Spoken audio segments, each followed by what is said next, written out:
Pinaigting ang seguridad sa U.S. Embassy sa Maynila matapos ang pag-atake sa konsulado ng Amerika sa Libya. Bukod sa karagdagang mga pulis, nagpapatrolya na rin ang Philippine Coast Guard sa Manila Bay. Naka-half-mast din ang mga watawat sa embahada bilang pagluluksa.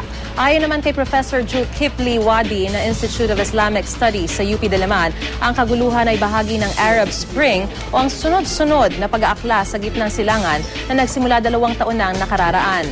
May kinalaman ito sa pagkakahati-hati sa politika at ideology. Pero giit ng Imam Council of the Philippines, ang Islam ay relihiyon ng kapayapaan at hindi kumukonsinti ng karahasan. Sabi ko dyan, pagka ininsulto ang religion, the religion is owned by Allah. It is the God who's owned that religion.